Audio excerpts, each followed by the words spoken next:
शांति। आज 11 अक्टूबर 2023 भारत में बुधवार है।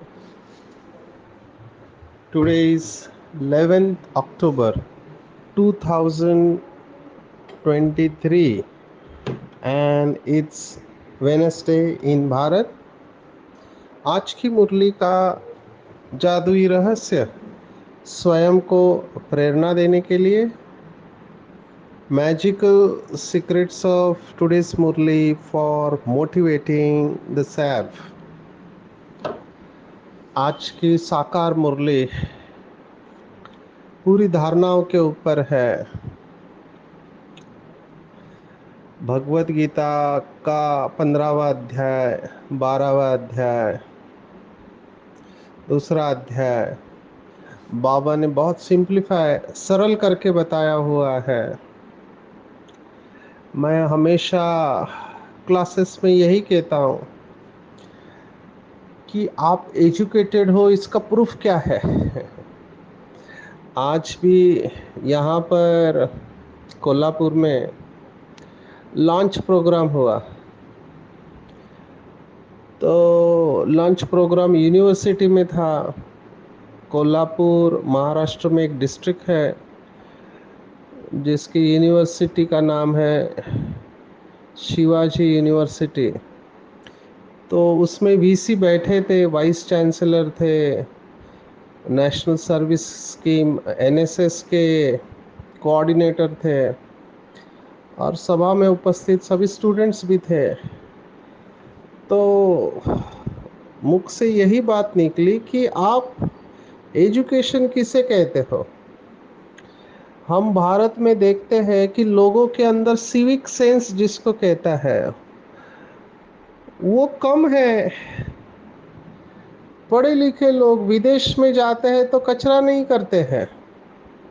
यहाँ मैं ट्रैवलिंग में देखता हूँ, आप बस में ट्रैवल कर रहे हो, ऑटो में ट्रैवल कर रहे हो, कार में ट्रैवल कर रहे हो, विंडो खोल के खिड़की में से कचरा बाहर रास्ते पर फेंक रहे हैं। कितनी बड़ी बड़ी बोतल फेंक देते हैं, पाउचेस फेंक देते हैं। तो ये जो भी कचरा डालने वाले हैं ये पढ़े लिखे लोग हैं और कचरा उठाने वाला अनपढ़ व्यक्ति होता है। तो मैं प्रश्न पूछा, आप अनपढ़ किसे कहेंगे फिर? जो कचरा करता है वो अनपढ़ है या जो कचरा उठाता है वो अनपढ़ है? एजुकेशन किस लिए दिया गया है? What is the measure of education? हम अगर समझते हैं, हम पढ़े लिखे हैं, तो हमारे अंदर सिविक सेंस होना चाहिए। हमारा व्यवहार कैसे होना चाहिए लोगों के साथ में। अगर हमको लोगों के साथ बात करने का तमीज़ नहीं है, हम लोगों का अपमान करते, इंसल्ट करते हैं, तो आई थिंक पढ़ा लिखा होने का कोई फ़ायदा नहीं है। क्योंकि अनपढ़ व्यक्ति से हम ये अपेक्षाएं नहीं रखते हैं। पढ़ा लिखा मैं उसे समझता हूँ जिसका व्यवहार अच्छा है। बाबा यही बात आज की मुरली में कह रहा है कि व्हाट इज द प्रूफ कि आप ज्ञानी तो आत्मा हो। भगवत गीता में हमने देखा 7वें अध्याय, 4 प्रकार के मेरे बच्चे हैं, आर्त, अर्थार्थी, जिज्ञासु और ज्ञानी तो आत्मा। और भगवान को, गॉड अल्लाह ईश्वर को ज्ञानी तो आत्मा अति प्रिय है। भगवान को ज्ञानी तो आत्मा प्रिय है। पर कौन ज्ञानी तो आत्मा? माना जिसके पास बहुत सारी डिग्री है वो नहीं ज्ञानी तो आत्मा। हो सकता है उसके पास बहुत सारी डिग्री है लेकिन उसका अहंकार भी उसको उतना ही है। मैं भारत के बहुत सारे गांव में गया हूँ। मैंने देखा पुरुष प्रधान संस्कृति में जो पुरुष कमाई करके लाता है तो उसका ऑर्डर चलता है घर पे। उसको कोई ना कहता है तो उसको अच्छा नहीं लगता है। अगर स्त्री हाउसवाइफ है उसको चुप रहना पड़ता है, भले वो सही है उसको मार खाना पड़ता है। अगर हम ज्ञानी आत्मा है और हमारा व्यवहार ठीक नहीं है तो उसे ज्ञानी तो आत्मा नहीं कहा जाएगा, ये बाबा ने आज कहा है। अगर हम किसी से दोस्ती करते हैं और किसी से दुश्मनी करते हैं, ये भी ज्ञानी तो आत्मा का लक्षण नहीं है। तो आज मुझे बहुत गहराई में जाना चाहिए और स्वयं से बातें करनी है कि मेरा व्यवहार लोगों के साथ कैसा है। ये प्रैक्टिकल प्रूफ है इस नॉलेज का कि अगर मेरे अंदर ज्ञान की धारणा है तो ज्ञानी अर्थात समझदार, वन हु नोज। अभी जो समझदार है वो बेसमझी की बातें कैसे कर सकता है? या तो दिन है या तो रात है। अगर आप समझते हो कि आप समझदार है तो बेसमझी की बातें आप कैसे कह सकते हैं? नहीं कह सकते। अगर आप समझदार है तो आपका व्यवहार सबके साथ बहुत अच्छा होगा। ब्रह्मा बाबा में ये विशेषता थी, राजा क्वालिटी आत्माओं में ये विशेषता होती है। इवन कंपनियों में भी हमने देखा है। अभी आप कॉरपोरेट को थोड़ा मैनेजमेंट के प्रिंसिपल को देखते हैं। एक कंपनी में बॉस होता है, आप प्रेसिडेंट समझो, उसके बाद वाइस प्रेसिडेंट होता है, उसके बाद जीएम होता है, जनरल मैनेजर, उसके बाद मैनेजर होता है, मैनेजर के नीचे असिस्टेंट मैनेजर या हेड क्लार्क होता है, हेड क्लार्क के नीचे क्लार्क होते हैं, उसके बाद असिस्टेंट होते हैं, उसके बाद पियून होता है, उसके बाद सिक्योरिटी होता है। अभी ये सब ग्रेड्स किस आधार पर है? आपकी पढ़ाई के आधार पर है, आपके स्किल के आधार पर है। तो व्यवहार हमारा कैसा है लोगों के साथ में? आप समझो किसी कंपनी में काम करते हो, आप ऑफिस में जा रहे हो, गेट पे आपको सिक्योरिटी वाला सैल्यूट मार रहा है, गुड मॉर्निंग सर, आप उसके तरफ देखते भी नहीं, आगे गए। वो प्यून आता ही आपको गुड मॉर्निंग करता है, आपके टेबल पर पानी ला के रखता है, आप उसको भी देख नहीं रहे हैं, आप अपने काम में बिजी है। आपके नीचे जो सबऑर्डिनेट है वो आपको गुड मॉर्निंग कह रहे हैं, आप देख भी नहीं रहे हैं। तो इसको हम क्या कहेंगे? अभी आपका बॉस आता है, आप तुरंत उठ के खड़े हो जाते हो और बॉस को आप विश करते हो और बॉस आपको कुछ नहीं बोलता है, आपको कैसे फील होता है? तो इस सिचुएशन में हमने देखा हमारा व्यवहार सिक्योरिटी वाले के साथ अलग है, प्यून के साथ अलग है, सबॉर्डिनेट के साथ अलग है, कलीग के साथ अलग है, सीनियर्स के साथ अलग है। क्या इसे हम योगी कहेंगे? अपने आप से प्रश्न पूछेंगे हम, क्या हम इसे योगी कहेंगे? भगवत गीता कैटेगोरिकली कहती है, सुख दुखे समय कृत्वा लाभा लाभो जया जयो ततो युद्धाय युज्यस्व नैवम पापम वापसि। माना जो सुख दुख मान अपमान निंदा स्तुति जय पराजय सब में समान रहता है उसी को योगी कहते हैं और हमारा व्यवहार हर एक के साथ बदलता जाता है। हम कहते हैं ये बहुत अच्छा व्यक्ति है, किसकी तुलना में अच्छा है? क्योंकि इससे कोई खराब है इसलिए ये अच्छा है। तो ये जो शब्द है इससे हम डिस्क्रिमिनेट कर रहे हैं, जबकि ड्रामा में हर एक की जरूरत है। भगवत गीता का 12वां अध्याय भक्ति योग, उसमें स्पष्ट कहा है, जो आज बाबा ने मुरली में कहा, 12वें अध्याय में 18वां श्लोक है, 12th chapter 18 verse of Bhagavad Gita. समः शत्रौ च मित्रे च तथा मानापमानयोः शीतोष्ण सुख दुखेषु समः संग विवर्जितः। सम शत्रु च मित्रे च, माना जिस जो शत्रु और मित्र में मान अपमान में सम है, शीतोष्ण सुख दुखेशो, सर्दी गर्मी में द्वंद्वों में समान है, सम संग विवर्जिता, संग आसक्ति को कहते हैं, आसक्ति से रहित है, वो योगी है और वो मुझे प्रिय है। इसके पहले का श्लोक भी बहुत सुंदर है, 17वां। यो न हर्षति न द्वेष्टि न शोचति न कांक्षति शुभाशुभ परित्यागी भक्ति मान्य समय प्रिय। जो कभी हर्षित होता है तथा न कभी हर्षित होता है, न तथा द्वेष करता है, एवं न शोक करता है न आकांक्षा करता है, तथा जो शुभ और अशुभ संपूर्ण कर्मों का त्यागी है, शुभाशुभ परित्यागी भक्ति मान्य समय प्रिय।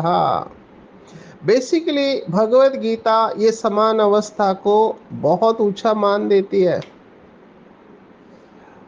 इवन आप अगर स्थित प्रज्ञ मुनि की डेफिनेशन देखो, स्थित प्रज्ञ माना जो स्टेबल है। आजकल मैनेजमेंट में भी स्टेबिलिटी को बहुत महत्व देते हैं। स्टेबिलिटी माना स्थिरता, स्थिर है। बाबा का शब्द है हलचल में आने वाला और अचल। या तो आप स्थिर है या तो अस्थिर है, या अचल है या हलचल में आने वाले, स्टेबल और अनस्टेबल। तो मुझे ऐसे लगता है बाबा की आज की मुरली को बहुत गहराई से प्रैक्टिकली अपने जीवन में चेक करना है। कबीर ने भी इसके ऊपर कहा, कुछ दिन पहले ही मैंने कबीर का ये दोहा बताया था। कबीर चादर बुनता था तो वो चादर लेके मार्केट में जाता था। तो कबीर ने कहा, कबीर खड़ा बाजार में मांगे सभी की खैर, ना काहू से दोस्ती ना काहू से बैर। माना कबीर बाजार में खड़ा रह के सबकी खैर मांग रहा है, ऊपर वाले से दुआ मांग रहा है सबके लिए कि सभी सुखी हो जाए। कबीर ना किसी से दोस्ती रखता है ना किसी से दुश्मनी, कबीर के लिए सभी एक जैसे हैं। Exactly this is godly quality. ये गॉडली क्वालिटी है, ये है बाप समान बनना, क्योंकि बाबा की नज़र हर बच्चे के लिए समान है। बाबा को हर बच्चा प्रिय है, क्योंकि बाबा को पता है कि हर बच्चा अलग है। अभी लोग रिलेशनशिप में डिस्टर्ब क्यों होते हैं? क्योंकि वो एक्सपेक्ट करते हैं, एक दूसरे से अपेक्षा रहती है। ये डॉक्टर है, इसको ऐसा करना चाहिए, ये प्रोफेसर है, इसको ऐसा करना चाहिए, ये हस्बैंड है, इसको ऐसा करना चाहिए, वाइफ को ऐसा करना चाहिए, पति को, पत्नी को, बच्चों को, कलीग्स को, सबॉर्डिनेट को, पब्लिक को, पॉलिटिशियन को, सबको ऐसा ऐसा करना चाहिए। और एक बात हम भूल जाते हैं, जब हमारी इच्छा के अनुसार लोग बिहेव नहीं करते तो हमको अच्छा नहीं लगता है, और जब हमारी इच्छा के अनुसार बिहेव करते हैं तो हमको अच्छा लगता है। एक व्यक्ति मेरे पास आया और उसने मुझे कहा कि मैंने इसको इतना मदद किया, इसने मुझे धोखा दिया। मुझे बहुत गुस्सा आता है इसको देख के। मैंने कभी सोचा नहीं था ये ऐसा करेगा। मैंने इसके ऊपर इतना ट्रस्ट किया, विश्वास किया, इसने मुझे धोखा दिया। मैंने उस आत्मा का पहले सुन लिया, फिर उसको मैंने समझाया कि आप शाकाहारी हो, अच्छी बात है। आपके सामने टाइगर आया और आप टाइगर से कह रहे हो कि देखो मैं शाकाहारी हूँ, तुमको भी शाकाहारी बनना पड़ेगा। वेयर इट इज रिटर्न, कहाँ लिखा हुआ है कि आप शाकाहारी है इसलिए दूसरों को भी शाकाहारी बनना चाहिए? नो, टाइगर का नेचर है मांसाहारी, मांस खाना उसका स्वभाव है, वो मर जाएगा लेकिन घास नहीं खाएगा। तो हमको ये समझना चाहिए कि सभी आत्माओं की लेवल अलग अलग है। मैनेजमेंट में भी ये बताते हैं और उस अनुसार उनका सिलेक्शन होता है। आज बाबा ने ये बात लास्ट में टच कर किया है।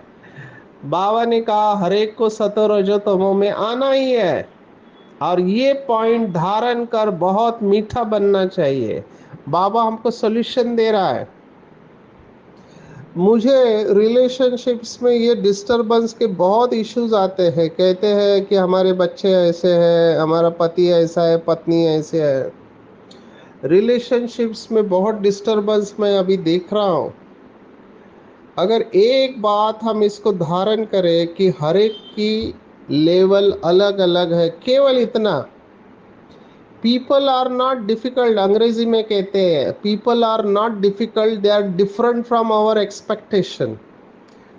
डिफिकल्ट नहीं है, डिफरेंट है, और ये डिफरेंस होना चाहिए, ऐसे मुझे लगता है। सतो रजो तमो, हर एक की स्टेज अलग है। अगर कोई व्यक्ति ऐसा करता है जो नहीं करना चाहिए, इसका मतलब वो राजा क्वालिटी नहीं है। अंग्रेजी में कहते हैं anger is punishing your self for someone else mistake. गुस्सा करना माना दूसरे की गलती की सजा खुद को देना। समझदारी नहीं हुई। कोई से दुश्मनी नहीं रखो, कोई से दोस्ती नहीं रखो। भगवत गीता छठे अध्याय में 5वां श्लोक हमको बताती है कि हमारा कोई दुश्मन नहीं है, कोई दोस्त नहीं। उद्धरेत आत्मानाम अवसादेत, आत्मेव आत्मना बंधु आत्मेव रिपुरात्मना। 6 chapter 5th verse Bhagavad Gita कहती है आपका दुश्मन और मित्र आप खुद हो। दूसरा कोई भी आपका दुश्मन और मित्र नहीं है। Please understand. स्पिरिचुअलिटी में एक कोर्स चलता है, मिराकल। मिराकल का कोर्स है, विदेशों में चलता है। उसमें ये बताते हैं कि universe doesn't punish you. Universe वो कहते हैं, वो परमात्मा वगैरह ऐसे शब्द नहीं इस्तेमाल करते हैं। वो कहते हैं यूनिवर्स आपको सजा नहीं देता है। Universe just reflects the attitude which you are emitting all the times. माना आप जो प्रकंपन भेजते हो बाहर, वही आपके पास वापिस आता है। Life is all echo. जो हम दे रहे हैं वो हमको वापिस आ रहा है। दोस्त और दुश्मन कोई नहीं है, बाहर है ही नहीं, ये हमारे विचारों में है। अगर गहराई से आप अगर सोचो इसके ऊपर तो आपको जवाब मिल जाएगा। जिन्हें हम दुश्मन समझते हैं, अगर गहराई में जाओ वो हमारे दोस्त होते हैं। बहुत गहराई से इसका चिंतन करना चाहिए, बहुत गहराई से, क्योंकि ये बात समझने में बहुत टाइम लगता है। कैसे, मैं उदाहरण देता हूँ। हमको लगता है जो हमारे से प्यार से व्यवहार करते, बात करते, वही हमारे दोस्त है। जो हमारे प्यार से बात नहीं करते वो हमारे दोस्त नहीं है। In fact we must thank this people जो हमारे ऊपर टिका करती है।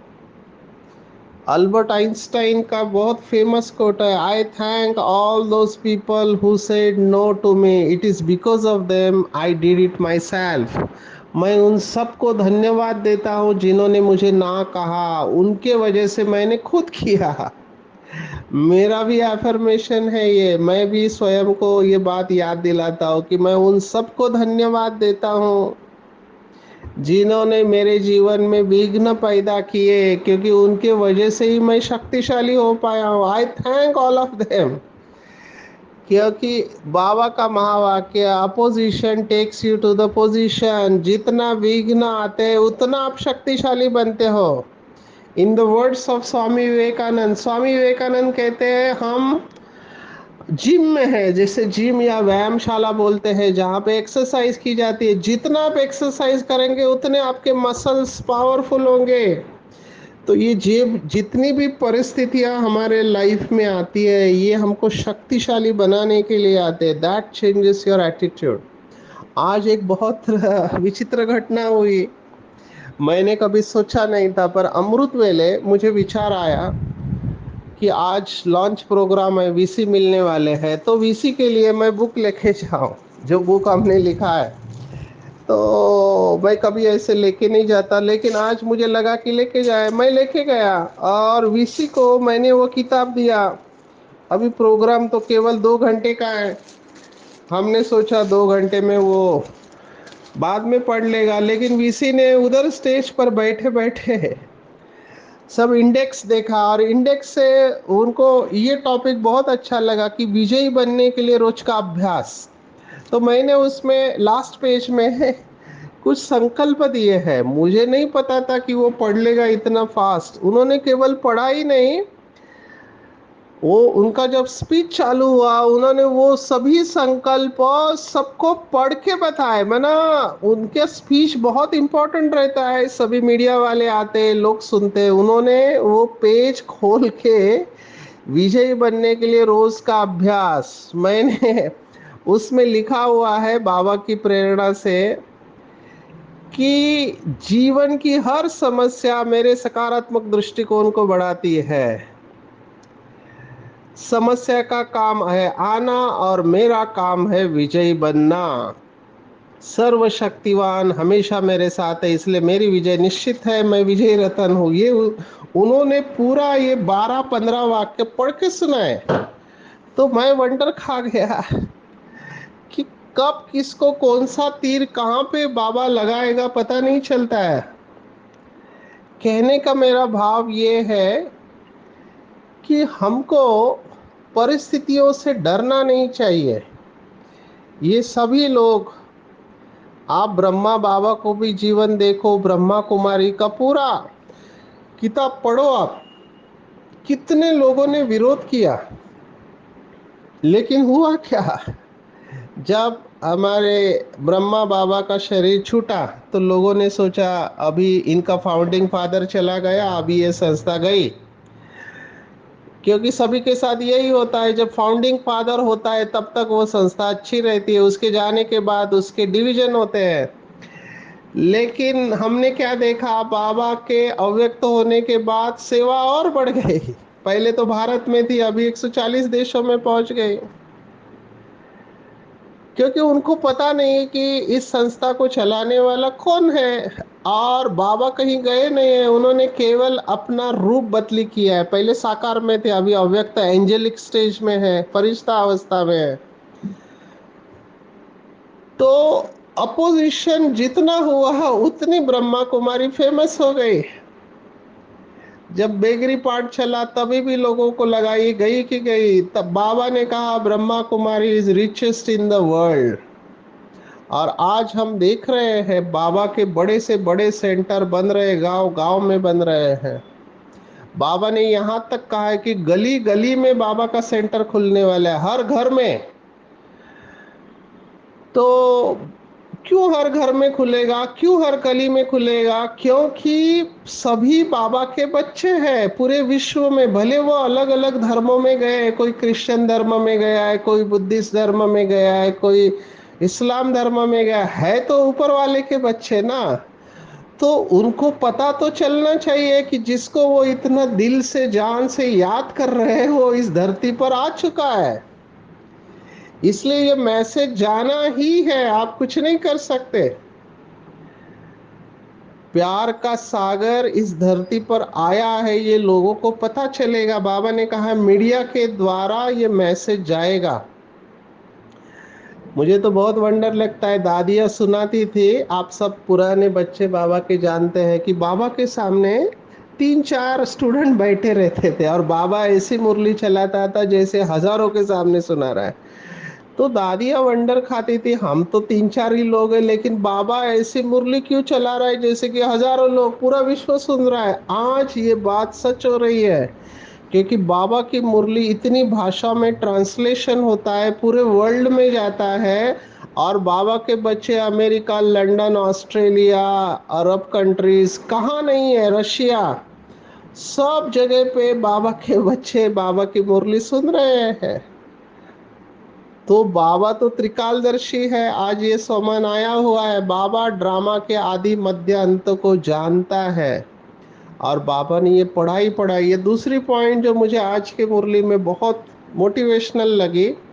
मैं पहले सोचता था कि ये ड्रामा में अन्याय है करके, क्यों पैसे वाले लोगों को ही सब पूछते, गरीबों को कोई पूछता ही नहीं है। लेकिन मुझे ये पॉइंट बहुत अच्छी लगती है ब्रह्मा कुमारी में कि भगवान भाग्य विधाता है, वो सुप्रीम जस्टिस है, वो किसी के साथ अन्याय कर नहीं सकता। ड्रामा में अन्याय है ही नहीं है, ड्रामा पूरा न्यायी है ड्रामा। कैसे है? तो बाबा ने कहा हर एक को चांस है। कैसे? पढ़ाई के आधार पर। पढ़ेंगे लिखेंगे तो बनेंगे नवाब। पढ़ाई पर पूरा ध्यान देना चाहिए। पढ़ाई माना क्या? ज्ञान योग धारणा सेवा, ये हमारी पढ़ाई है। और ये पढ़ाई में कोई खर्चा नहीं है। आजकल मैं देखता हूँ पढ़ाई का कितना खर्चा होता है। अभी एमबीबीएस में 25 लाख एक साल की पढ़ाई का फी है प्राइवेट कॉलेजेस में। 25, कई जगह पे 30 लाख भी है। केवल पढ़ाई का, किताब का अलग, खाने पीने का अलग, मेहनत करो वो अलग। कितना पैसा लोग भरते हैं पढ़ाई के लिए, और बाबा कहता है ये पढ़ाई बहुत सस्ती और सहज है। उस पढ़ाई से गारंटी भी नहीं है कि आप आगे सक्सेसफुल बनेंगे। मैं तो आज ये मेंटल हेल्थ डे पे बहुत हेवीली गया। मैंने सुनाया कि आईआईटी, भारत में आईआईटी को टॉप मोस्ट पढ़ाई समझते हैं, और वो बच्चे होते भी होशियार है। पर मैं इन बच्चों को क्या कहूँ जिनको अमेरिका में जॉब मिला है, न्यूयॉर्क में जॉब मिला है, फिर इकोनॉमिक रिसेशन आया, माना आर्थिक मंदी आई, बिजनेस कम हो गया है, तो बड़े कंपनी से छोटे कंपनी में आए। अभी ये तो नेचुरल है, सभी को इसमें से जाना पड़ रहा है। लेकिन ये आईआईटी का परिवार, शादी हुई, 2 बच्चे, सहन नहीं कर पाए कि हम इतने अमीर थे अभी गरीब हो गए, तो उन्होंने अपनी पत्नी को मारा, बच्चे को मारा, खुद को भी शूट कर दिया। अभी इसको हम पढ़े लिखे कैसे कह सकते हैं, जो परिस्थिति का सामना नहीं कर पा रहे। इससे अच्छा तो हमारा भारत का गरीब किसान अच्छा है, जो कर्जा उठा रहा है, आज नहीं अगले साल होगा, अगले साल होगा, फाइट कर रहा है, वो हार नहीं खा रहा है। तो मैं आजकल स्कूल कॉलेज में बच्चों को, टीचर्स को, सबको एक ही बात सिखा रहा हूँ, आप बाकी पढ़ाओ नहीं पढ़ाओ नॉलेज, लेकिन इतना जरूर सुनाओ कि जीवन में अगर सिचुएशन आती है, हार नहीं खाना है। यही पढ़ाई है। Face it, fight it, finish it, meet the stress, greet the stress, beat the stress and conquer the stress. हिम्मत नहीं हारनी है, सामना करना है। हमको परिस्थिति के ऊपर विजय प्राप्त करना है, और बहुत सरल है। स्पिरिचुअलिटी माना मैंपन को छोड़ना। आज का ये वरदान है, मेरा फेवरेट वरदान है। बोझ का कारण है मैं करना चाहता हूं। ये मैंपन का बोझ ही हमें कुछ करने नहीं देता है। स्पिरिचुअलिटी माना हल्का रहना, इट्स आर्ट ऑफ लाइट। आप हल्के रहो। और हल्के रहने का बहुत सिंपल तरीका बाबा ने जो बताया है कि सब जिम्मेवारियों के बोझ बाप को देकर स्वयं निष्फुर रहो। आज का मनुष्य कैसा है? घोड़े के ऊपर बैठा है और उसका सामान है वो अपने सिर के ऊपर रखा है। अभी घोड़ा है तो आप सिर के ऊपर क्यों रख रहे हो? लेकिन नहीं, वो बोझा उठाने की आदत होती है, मुझे ही करना है, मुझे ही करना है। तो बाबा कहते हैं अच्छा तुमको करना है, करो, आपको फ्री विल है, हम सबको फ्री विल मिली हुई है। संगम युग पर भगवान हमारे लिए खाली बैठा है, सब बोझ बाबा को दे दो और ट्रस्टी होकर चलो। याद के नशे में रहो, बाप के साथ कंबाइंड रहो। तो जहां बाबा है वहां सेवा स्वतः हुई पड़ी है, क्योंकि ये अनुभव है। ये शब्द ऐसे ही नहीं आया, करण करावनहार। करण करावनहार माना भगवान चला रहा है, इंशाअल्लाह अल्लाह चला रहा है। ये स्पष्ट अनुभव हमको करना है, तभी हम हल्के रहेंगे और सफलता भी मिलेंगी। ये ड्रामा बहुत खूबसूरत है। ड्रामा के हर दृश्य को देखकर निश्चिंत रहो, क्योंकि इसमें कल्याण समाया हुआ है। नींद से जगाने का हमको पुरुषार्थ करना है। इसके लिए सबसे पहले खुद नींद से जागना है, सब कुछ इंश्योर करना है, ज्ञान की शंख ध्वनि करनी है। बाबा को शंख ध्वनि करने वाले बच्चे बहुत अच्छे लगते हैं। आज पूरे दिन भर में अटेंशन रखना है, अपने साथ बात करना है कि मेरा कोई भी दुश्मन नहीं है, मेरा सभी के साथ बहुत मीठा व्यवहार है, सभी अच्छे हैं। अगर कोई कुछ ऐसा करता है नहीं करना चाहिए तो वो अपने संस्कारों के वश है। मुझे बहुत मीठा बनना है क्योंकि मैं मीठे ते मीठे बाप की ईश्वरीय संतान हूँ। मैं मालिक हूँ और अब घर जाने का समय है। करण करावनहार बाबा है, मैं निमित्त हूँ। तो इस तरह से त्रिकालदर्शी बन के ज्ञान का सिमरन करके हर्षित रहना है। अच्छा, ओम शांति।